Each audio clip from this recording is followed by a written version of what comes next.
Remdesivir injection प्रशासन द्वारा अब सीधे निजी अस्पताल को दिए जा रहे हैं, लेकिन उसके बावजूद अस्पताल प्रबंधन द्वारा मरीज के परिजनों को इंजेक्शन के लिए लाइन में लगाया जा रहा है। कोरोना महामारी वच्चे અત્યારે રેમડેસિવિર ઇન્જેક્શનની મહામારી સર્જાઈ છે। વડોદરા શહેરની કેટલીય હોસ્પિટલો એવી છે કે જે હોસ્પિટલના દર્દીઓના સગાવાલાને એમ કહે છે કે ગેરી કમ્પાઉન્ડમાંથી લઈ આવો, તમે આધાર કાર્ડ લઈને જાઓ, અમે તમને લખીને આપીએ છીએ। સરકારનો નોર્મ છે કે જે તે હોસ્પિટલવાળા અહીંયા મેલ કરશે, એ મેલ બાદ જે તે ડૉક્ટરને ફાળવવામાં આવશે। એટલે આજે તમે જોઈ રહ્યા છો એ રીતે અહીંયા કતારો જોવા મળી રહી છે। રેમડેસિવિર ઇન્જેક્શન માટેની જે આ કતારો છે ને, જે તે હોસ્પિટલવાળા લખીને આપે છે, પણ એ હોસ્પિટલનું નામ અંદર છે કે નહીં એ પણ જોવામાં આવે। જો નામ ના હોય અંદર તો એના હોસ્પિટલને પુરવઠો પૂરો પાડવામાં નથી આવતો। અહીંયા રોજે રોજનું લિસ્ટ જાહેર કરવામાં આવે છે નોડલ અધિકારી દ્વારા કે આટલા રેમડેસિવિર ઇન્જેક્શન છે ને આટલા વિતરણ થયા છે, પરંતુ હાલમાં ડૉક્ટરો કેટલીક હોસ્પિટલના ડૉક્ટરો લખીને મોકલી દે છે કે ભાઈ રેમડેસિવિર ઇન્જેક્શન લઈ આવો, પણ અહીંયા એમનું નામ જ રજીસ્ટર નથી હોતું।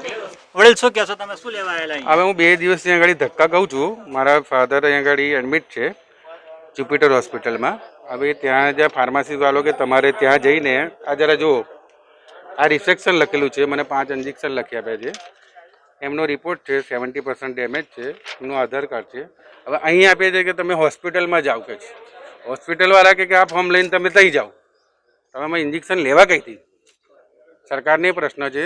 હવે અમારે કેવી રીતના લેવું? ફાર્માસિસ્ટવાળા ના પાડે ત્યાં ડૉક્ટર કે તમે તઈ લાઈનમાં ઊભા રહો ને ઇન્જેક્શન લો। અહીંયા આવે છે તો બોર્ડ મારું છે કે સગા સંબંધી આવું નહીં, ફાર્માસી લેવું। હવે ઇન્જેક્શન મારે લેવા કઈથી? આપે જે રીતે જોયું એ રીતે ડૉક્ટરો બાય ચાણી કરી રહ્યા છે, અધિકારીઓ બાય ચાણી કરી રહ્યા છે, એ જ ખબર નથી પડતી તંત્ર કઈ રીતનું કામગીરી કરે છે। તંત્રની કામગીરી ઉપર શંકા ઉપજાવે છે કે હોસ્પિટલના ડૉક્ટરો કઈ રીતની સારવાર માટે કઈ રીતનું પ્રિસ્ક્રિપ્શન આપી રહ્યા છે અને શું થઈ રહ્યું છે।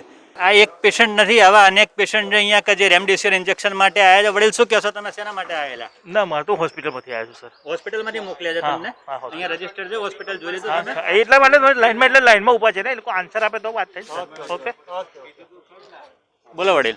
હવે આ જે હોસ્પિટલની આગળ જે તમે ઇન્જેક્શન મોકલો છો, તો અધિકારીને એવું કે તમારા હોસ્પિટલમાં આજે આટલો જથ્થો મોકલ્યો છે, કાલે આટલો જથ્થો, તો અમે ડૉક્ટરને કહીએ કે તમે જથ્થો મોકલેલો છે તો મને શું કરવા મોકલો છો? બરાબર? એટલે અધિકારીનો કહો કે જે બી પેશન્ટ આવે એમને કહો કે કાલે તમારે આ બી 50 મૂક્યા છે કે આજે 60 મોકલ્યા છે, તો અમે ડૉક્ટરને કહીએ ત્યાંથી મોકલ્યા છે, તો અમારે શું છે અહીં ધક્કા ના ખાવા પડે। એ તો શું શેના માટે અહીંયા આવેલા તમે? આજ રોજ સવારે હમણાં એવી જાણ થઈ, 2-3 દિવસની દોડધામ પછી એવી જાણ થઈ અમને કે કિલોવા પાર્ક નજીક એક ગેરેજ સેન્ટર આવેલું છે, ત્યાંથી તમને ઇન્જેક્શનની જે જરૂરિયાત છે એ પ્રમાણે જે પ્રિસ્ક્રિપ્શન પ્રમાણે 6 ઇન્જેક્શનના ડોઝ છે એ તમને ત્યાંથી મળશે। સવારના 9 વાગ્યાના સુમારે હું અહીંયા લાઈનમાં ઊભો છું। 10:30 પોણા 11 જ્યારે સેન્ટર ઓપન થયું ત્યારબાદ અમને ખબર એવી જાણ થઈ, આ લોકો એવો સંદેશો બહાર મોકલાયો કે તમારું જે દવાનું પ્રિસ્ક્રિપ્શન છે એ નહીં ચાલે, ડાયરેક્ટ તમારા ડૉક્ટર જે તે પેશન્ટ એડમિટ છે ત્યાંથી ઓનલાઈન જે ડિમાન્ડ થઈ હશે અને એનો સ્ટાફ બોય અહીંયા આવશે, એના હાથમાં ઇન્જેક્શનનું બોક્સ મળશે। મારું કહેવું એવું છે કે ડૉક્ટરે જે પ્રિસ્ક્રિપ્શન મને આપ્યું છે, જે પ્રમાણે બધું આધાર કાર્ડ પ્રમાણે એમનું મેલ આઈડી રજિસ્ટર નંબર કરેલું પ્રિસ્ક્રિપ્શન છે, જ્યારે એ લીધા પછી અહીંયા આવે છે તો પેશન્ટના હાથમાં નહીં ને ડાયરેક્ટ ડૉક્ટરને જ કેમ? જ્યારે ડૉક્ટરને જ તમે આપતા હોય તો મારું લિસ્ટમાં નામ ડૉક્ટરનું હોસ્પિટલનું નામ જ નથી, તો પછી આ સિસ્ટમ કઈ રીતની છે મને ખબર નથી પડતી। તમે જે રીતે હમણાં જોઈ રહ્યા છો કે દરેક જણને એવું કીધું છે કે ફ્રી ઓફ કોસ્ટમાં છે, એ બહુ મોટી વાત કહેવાય। ભાઈ તમે અત્યારે આવા મહામારીમાં ફ્રી ઓફ કોસ્ટ ઇન્જેક્શન આપો છો, પણ એ ઇન્જેક્શન ફ્રી ઓફ કોસ્ટ હોવા છતાં બી પેશન્ટને ના મળે તો એ પછી ઇન્જેક્શન શું કામના? અમે તો એની જે કિંમત છે એ પણ ચૂકવવા તૈયાર છે, પણ તમે ઇન્જેક્શન પ્રોવાઈડ કરો। 6 ના આપશો, તમે એકવાર 3 આપો, પહેલા દિવસની 2 દિવસનો ડોઝ હોય છે, પછી સિંગલ એવા 4 દિવસના ડોઝ હોય, તો તમે એક સ્ટાર્ટઅપ તો કરો પેશન્ટનું કે 2 ડોઝ આપ્યા પછી એની રિકવરી ચાલુ થાય। જ્યાં સુધી તમે ઇન્જેક્શન હાથમાં નહીં આપો તો એ પેશન્ટ કરશે શું? 10 દિવસની તમે આટલું બધું દરમિયાન ટાઈમ પિરિયડ નીકળ્યા ગયા પછી તમે ઇન્જેક્શન આપો ત્યાં સુધી એનું લંગ્સનું ઇન્ફેક્શન 70% ઉપર જતું રહે। અત્યારે આ એક મારી પાસે રિપોર્ટ છે, એ લંગ્સ ઇન્ફેક્શન અત્યારે નોર્મલ બતાવી રહ્યું છે। જે અત્યારે આ ઇન્જેક્શન મને જો મારા હાથમાં આપે તે લગભગ એ નેચરલ તમે જોવા જાઓ તો નીલ થઈ શકે છે, પણ હજુ સરકારની આ જે આમાં સરકારનું ગતિવિધિ તો મને કંઈ ખ્યાલ નથી આવતો। એમને જે સર્વિસ પ્રોવાઈડ કરી છે ફ્રી ઓફ કોસ્ટ એ બધી મહામારીને ધ્યાનમાં લઈને કરી જશે, પણ મારું સરકારને કે હોસ્પિટલોથી કે કોઈની આર્ગ્યુમેન્ટ કે કોઈની મારે ફરિયાદ નથી કરતો। મારી ફરિયાદ ખાલી એટલી છે કે જે બી સિસ્ટમ છે પેશન્ટ સુધી તમે હાલો, તમે સર્વિસ આપો છો તો સર્વિસ પેશન્ટને મળવી જોઈએ। और डॉक्टर ने तमे 10 ની રિક્વાયરમેન્ટ હોય तो કેવી રીતે ખબર પડે કે 10ની ત્યાં આગળ પહોંચ્યા પછી ઇન્જેક્શન એના પેશન્ટને મળ્યું છે? એમાં ખાલી ડિમાન્ડ ઓફ કોસ્ટ, જે નંબર ઓફ પીસ 10 પીસ, એના સિવાય નામ નથી કે કોઈ સરનેમ નથી કે કોઈ જાતનું એનું ઉચ્ચારણ કશું કરેલ છે નહીં, ખાલી નંબર ઓફ પીસ લખેલા છે. એટલે આપણું કહેવું એક છે કે પેશન્ટને તમે આપશો ને તો વધારે આગળ આવશે, અને આ બધી વસ્તુઓ જેને જરૂર પડી છે એ જ દોડી રહ્યા છે, બાકી બીજા કોઈને કંઈ પડી છે નહીં. આપે જે જોયું એ રીતે ડૉક્ટર અહીંથી જથ્થો ફળવાય છે, હોસ્પિટલ જે માન્યતા પ્રાપ્ત હોસ્પિટલ છે એને જથ્થો ફાળવવામાં આવે છે, પરંતુ એ જથ્થો ક્યાં જાય છે, કેવી રીતે દર્દીઓમાં આપવામાં આવે છે, દર્દીના નામ છે કે નહીં અંદર, એનો કોઈ અહીંયા રેકોર્ડ હોતો નથી. માત્ર અહીંયા જે હોય છે એમનો રેકોર્ડની અંદર જે ફાળવણી કરવામાં આવે છે એ જ માત્ર બતાવવામાં આવે છે. કેમેરામેન વિપુલ અડિયલ સાથે હિરેન મોદી, VNM ન્યૂઝ, વડોદરા. वडोदरा शहर में जिस कदर कोरोना संक्रमण बढ़ रहा है, प्रशासन द्वारा स्वास्थ्य सुविधाएं भी बढ़ाई जा रही है.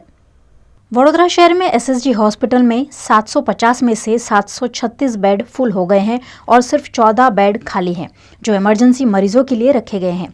वहीं गोत्री हॉस्पिटल में 700 में से 625 बेड फुल हो गए हैं और सिर्फ 75 बेड खाली हैं. OSD डॉक्टर विनोद राव ने वडोदरा की पायनियर हॉस्पिटल की मुलाकात ली, जहां 250 बेड की कोविड हॉस्पिटल कार्यरत है. यहाँ PPE मॉडल पर 60 बेड ICU और 15 वेंटिलेटर के साथ 100 बेड बढ़ाए जा रहे हैं. इसके अलावा OSD डॉक्टर विनोद राव ने नर्सिंग कॉलेज के प्रिंसिपल के साथ बैठक कर दूसरे और तीसरे वर्ष के नर्सिंग स्टूडेंट्स को नर्सिंग सहायक के रूप में डेडिकेटेड कोविड हॉस्पिटल में जोड़ने की चर्चा की. आने वाले दिनों में 750 स्टूडेंट्स को इस कार्यवाही में जोड़ लिया जाएगा. कोरोना संक्रमण वडोदरा शहर में बढ़ता जा रहा है, लेकिन प्रशासन अपनी पूरी तैयारियों में जुटा हुआ है और OSD डॉक्टर विनोद राव हर संभव तैयारी कर रहे हैं आने वाली सिचुएशन को ध्यान में रखकर. और डॉक्टर राव हमारे साथ है.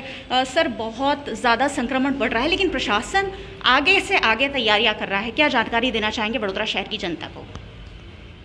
वडोदरा में जिस प्रकार से प्रोएक्टिव प्लानिंग और एडवांस तैयारी, इसके कारण से आज भी जब 8000 जितने पेशेंट्स वडोदरा में अलग अलग हॉस्पिटल में दाखिल हैं, तब भी हमारे पास वेकेंट बेड्स सिटी तरीके अथवा जिला तरीके हमारे पास वेकेंट बेड्स अभी भी अवेलेबल है, वेंटिलेटर्स उपलब्ध है और ICU बेड्स उपलब्ध है.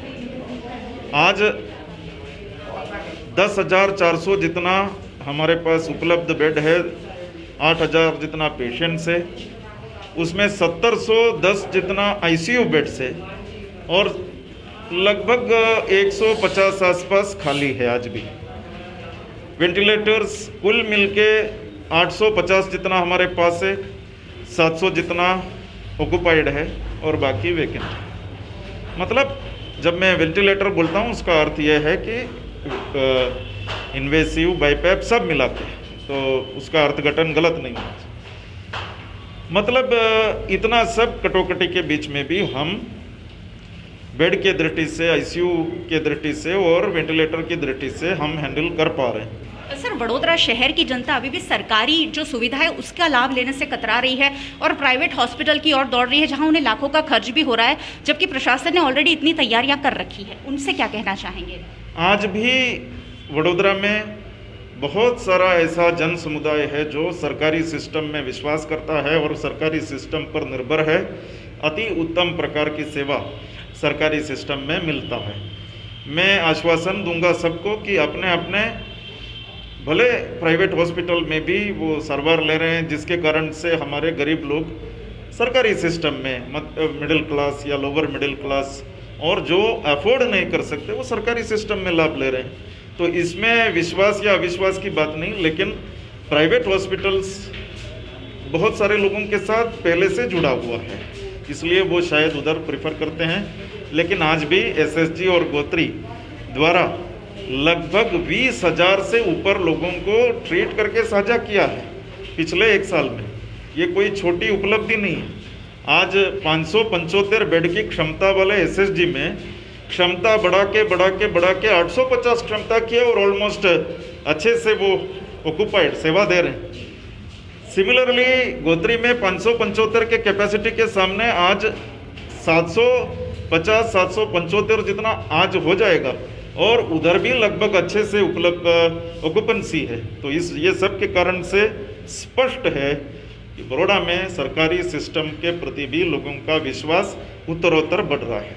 सर आरटीपीसीआर टेस्ट के परिणाम बहुत लेट आ रहे हैं, जो प्राइवेट लेबोरेटरी से 4-4, 5-5 दिन लगा रही है, उसमें क्या कहना चाहेंगे? मैं इतना ही कहूँगा, जब पैंडेमिक कम्युनिटी ट्रांसमिशन के लेवल में है, तब जिसको कोविड लाइक सिम्टम्स है उसको मान लेना चाहिए कि उसको कोविड है और उसका ट्रीटमेंट चालू करना चाहिए।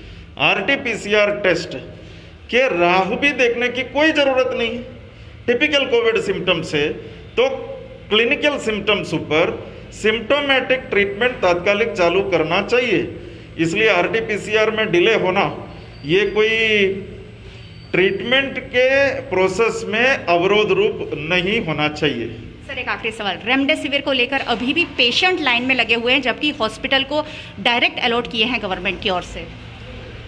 रेमडेसिविर की व्यवस्था में जिस प्रकार से राज्य सरकार ने अब हॉस्पिटल्स को डायरेक्ट सप्लाई करने का शुरुआत किया है, लेकिन पिछले 1-2 दिन में ये हो सकता है कि जिस प्रमाण में हॉस्पिटल में पहुंचना चाहिए उस प्रमाण में शायद उनको मिला नहीं होगा स्टॉक के कारण से, लेकिन जहां 100 की ज़रूरत है शायद 50-60 मिला होगा।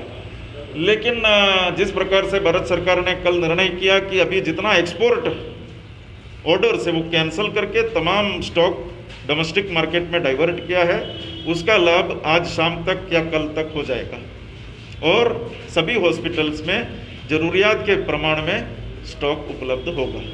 एक और कोरोना को लेकर जहां हालात बिगड़ते जा रहे हैं, वहीं दूसरी ओर कोरोना के मरीजों के लिए रेल के डिब्बों में बनाए गए आइसोलेशन वार्ड धूल खा रहे होने की घटना उजागर हुई है। कोरोना की पहली लहर के दौरान प्रशासन द्वारा की गई तैयारियों में रेलवे के डिब्बों में आइसोलेशन कोच तैयार किए गए थे। रेलवे के डिब्बों में toilet, bathroom, wash basin, mosquito net, oxygen bed, doctor, servant, medical staff समेत की सभी सुविधाएं उस दौरान की गई थी। लाखों रुपए से तैयार ये आइसोलेशन कोच नवायार्ड में और प्रतापनगर में धूल खा रहे हैं।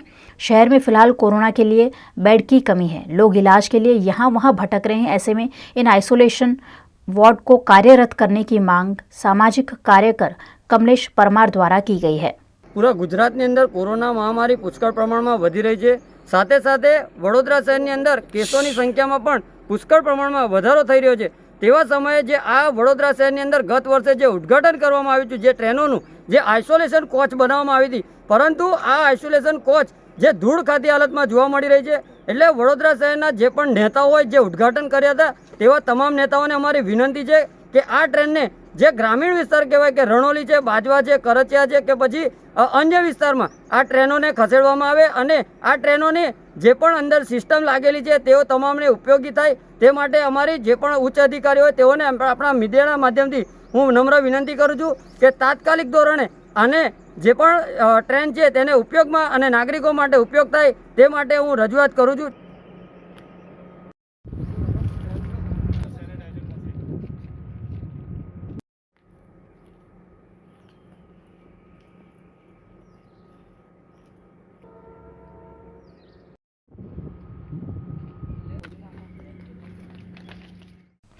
गुजरात में बिगड़ रही कोरोना स्थिति को मेडिकल इमरजेंसी घोषित करते हुए गुजरात हाईकोर्ट ने खुद ही सुओ मोटो लेकर पीआईएल दाखिल की है, जिस पर आज सुनवाई की गई। इस मामले देखिए खास चर्चा रिसर्चर डॉक्टर जयेश शाह और कांग्रेस नेता नरेंद्र रावत से। बिगड़ती कोरोना स्थिति पर हम लगातार बात कर रहे हैं और अब तो हाईकोर्ट भी सरकार को इस मामले आड़े हाथों ले रही है। आज सुबह 11 बजे हियरिंग थी, जिसका सुओ मोटो हाईकोर्ट ने खुद लिया था। दरअसल 2-4 दिन पहले ही गुजरात हाईकोर्ट ने सरकार से कहा था कि आपको आंशिक लॉकडाउन या वीकेंड लॉकडाउन जैसे कुछ कदम उठाने ही होंगे, वरना स्थिति और बिगड़ सकती है। सरकार ने कुछ सुनी नहीं, सरकार ने इस पर कोई कदम नहीं लिए और आज खुद हाईकोर्ट ने इसका सुओ मोटो लेते हुए पीआईएल दाखिल की थी और उसकी सुनवाई हुई है। और काफी फटकार लगी है गुजरात सरकार को, क्योंकि जिस तरह स्थिति बिगड़ती जा रही है, लोग कोरोना महामारी में फंसते जा रहे हैं, पिसते जा रहे हैं और ऐसे में सरकार पर सवाल उठना लाजमी है। आज सुबह 11 बजे पीआईएल पर सुनवाई हुई और उस पर बहुत तीखी चर्चा हुई है। आज उस क्या चर्चा हुई है और उस पर क्या निकलकर सामने आता है, उस पर बात करने के लिए मेरे साथ 2 मेहमान जुड़े हुए हैं। डॉक्टर जयेश शाह है, रिसर्चर है सीसीडी के, और हमारे साथ प्रदेश कांग्रेस प्रवक्ता नरेंद्र रावत जुड़े हुए हैं। नरेंद्र भाई, एक बड़ा मुद्दा निकलकर सामने आया है, सरकार कदम नहीं उठा रही है और हाईकोर्ट कह रही है कि आप कदम उठाइए। हमेशा ऐसा कहा जाता है कि हाईकोर्ट या वो सुप्रीम कोर्ट हो, कहीं ना कहीं सरकार की फेवर करती है, लेकिन आज सरकार के खिलाफ उठ खड़ी हुई है हाईकोर्ट खुद, और केंद्र सरकार को भी कहा है कि आप कुछ निर्देश भेजिए वरना हमें कुछ काम करना पड़ेगा। क्या कहेंगे गुजरात हाईकोर्ट ने जो आज कदम उठाया है उस पर? गुजरात हाईकोर्ट ने बहुत सराहनीय कदम उठाया है कि जब अंधी, बहरी और गूंगी सरकार कोरोना की जो परिस्थिति है उसको समझ नहीं पा रही है, उसके हाथ में कंट्रोल नहीं है, लोग मर रहे हैं, इसके बारे में गुजरात हाईकोर्ट ने पहले इनिशिएटिव लिया था। उन्होंने 1 वीक पहले बोला था कि आंशिक आप लॉकडाउन कीजिए या तो लॉकडाउन कीजिए, और जिस तरह की परिस्थिति है उसका मुआयना हम भी करते हैं। तो ये हकीकत है कि गुजरात की भयंकर परिस्थिति है, लोग मर रहे हैं, इंफ्रास्ट्रक्चर फैसिलिटी अवेलेबल नहीं है, जिसकी वजह से लॉकडाउन जरूरी था। आज भी जिस तरह से जयेश भाई ने बताया कि जुडिशियल एक्टिविज्म हुआ, तो ये ऐतिहासिक घटना है कि सरकार और सुओ मोटो भी किया, वो भी बहुत बड़ी बात है।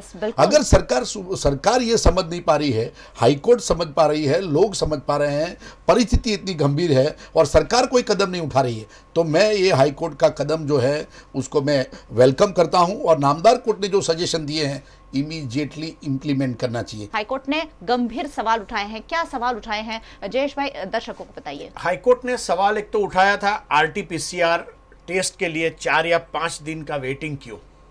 RT-PCR टेस्ट के बाद रिपोर्टिंग देने में 2 दिन क्यों लगे?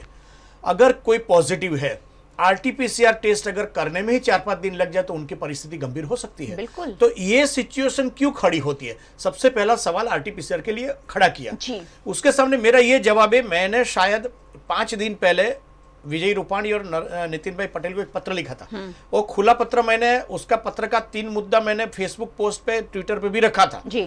उस टाइम पर मैंने बोला था कि त्रिपाखीय व्यूह रचना, मतलब 3 वे स्ट्रेटेजी होनी चाहिए। उसमें मैंने बोला था testing, genome sequencing and vaccination, ये 3 बात होनी चाहिए। शायद आज कोर्ट ने जेनोम सीक्वेंसिंग की बात नहीं की, लेकिन टेस्टिंग एंड वैक्सीन वाला मामला तो कोर्ट ने भी आज एक्सेप्ट किया है। हाईकोर्ट ने ये सवाल उठाया कि इंजेक्शन के लिए लाइन में कैसे लगना पड़ सकता है, एम्बुलेंस की लाइनें कैसे कतारों पर बहुत बड़े सवाल उठाए हैं। गुजरात में हमारे पहचान के मेरे रिलेटिव्स और आसपास के लोग बिना सुविधा से मर रहे हैं। आज अभी मैं लाइव टेलीकास्ट कर सकता हूं।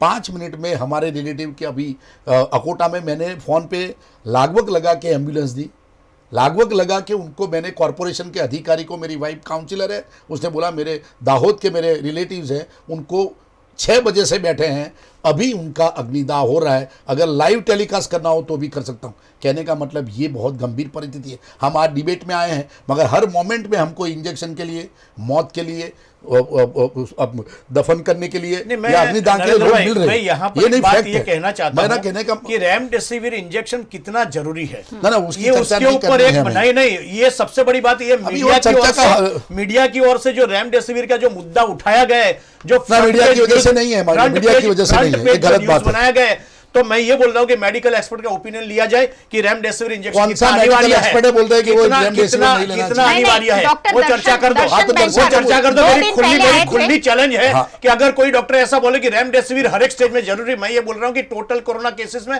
8 से 10% से ज्यादा केसेस में रेमडेसिविर अनिवार्य नहीं है, ये उसकी लाइन लग रही है। कोई डॉक्टर नहीं बोल रहा है, लेकिन डॉक्टर दे रहे हैं, वो भी इतनी ही वो गलत।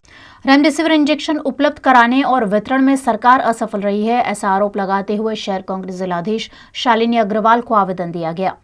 कोरोना के मरीजों के लिए इस्तेमाल में लाए जाने वाले रेमडेसिविर इंजेक्शन की किल्लत बड़े पैमाने पर सामने आ रही है। इस मामले शहर कांग्रेस द्वारा जिलाधीश शालिनी अग्रवाल को आवेदन देकर सरकार पर गंभीर सवाल उठाए गए। इस मौके पर शहर अध्यक्ष प्रशांत पटेल, कांग्रेस की नगर सेवक अमी रावत, प्रदेश प्रवक्ता नरेंद्र रावत और नेता चंद्रकांत श्रीवास्तव समेत के कांग्रेस कार्यकर्ताओं की उपस्थिति रही। તમને ખબર છે અત્યારે હાઈકોર્ટે સુઓ મોટો કેસ ફાઇલ કર્યો છે ગવર્મેન્ટ ઓફ ગુજરાતની અગેન્સ્ટ। બહુ શરમની વાત હોય કે જ્યાં ગવર્મેન્ટ એડમિનિસ્ટ્રેશન એટલું ફેલ જતું હોય ને લોકોને સુવિધા પૂરી પાડવામાં નિષ્ફળ ગયું હોય કે કોર્ટે નોટિસ લઈ અને કોર્ટ પબ્લિકના સહારે આવીને ગવર્મેન્ટની સામે સુઓ મોટો ફાઇલ કરે છે, એનો મતલબ એ થયો કે તંત્ર ટોટલી નિષ્ફળ ગયું છે। અત્યારે તમામ જગ્યાએ લાઈનો છે, ઇન્જેક્શન લેવા માટે લાઈન છે, डेड बॉडी लेवा माटे लाइन है, क्रिमेटोरियम में लाइन है, ऑक्सीजन माटे लाइन है, लोगों ने हॉस्पिटल में एडमिशन्स नहीं मळता, એ લોકોને પ્રોપર મેડિકલ ફેસિલિટીના અભાવે લોકો મરી રહ્યા છે. એવી પરિસ્થિતિમાં સરકાર આ બીમારીને એન્ટિસિપેટ કરીને એના માટે પૂર્વ આયોજન કરવામાં ટોટલી નિષ્ફળ ગઈ છે.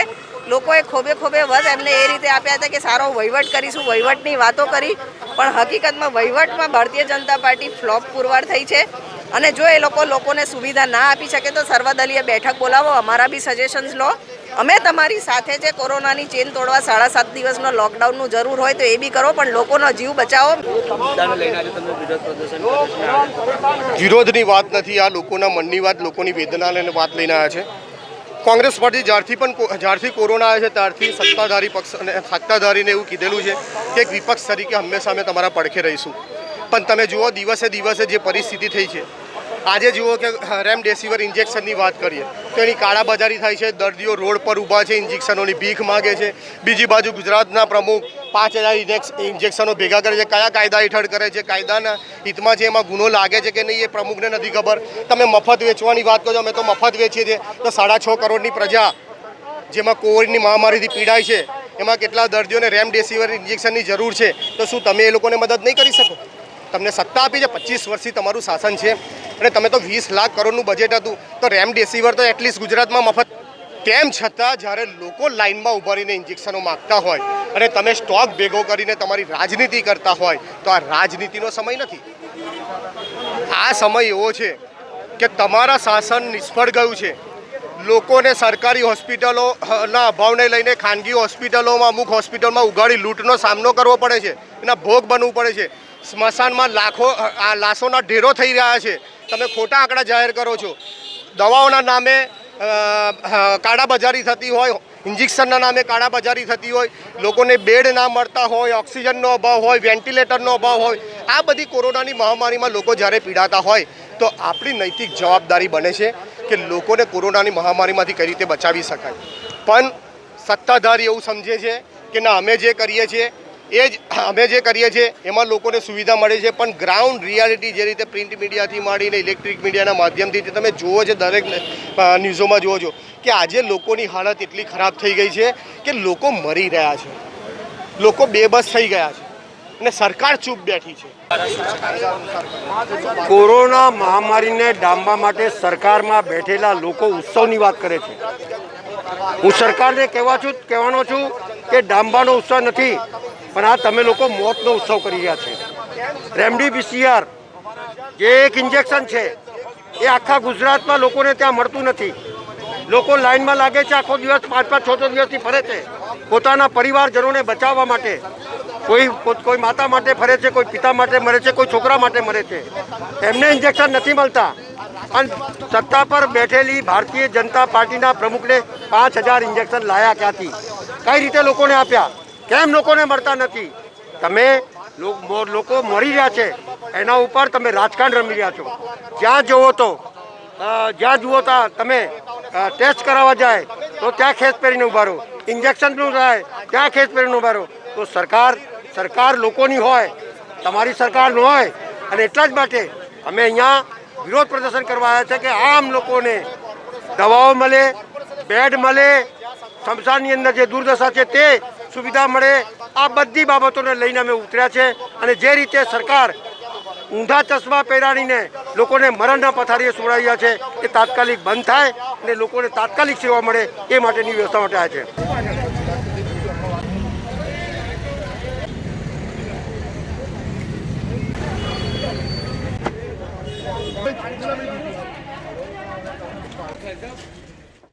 लेटेस्ट खबरों के लिए यूं ही देखते रहिए VNM न्यूज़ और हाँ, VNM टीवी की YouTube चैनल को लाइक, शेयर और सब्सक्राइब जरूर करें। और हाँ, इस बेल आइकन को दबाना ना भूलें। इसे प्रेस करते ही आपको मिलेगी VNM टीवी YouTube चैनल की सारी नोटिफिकेशंस और आप रहेंगे खबरों से अपडेटेड।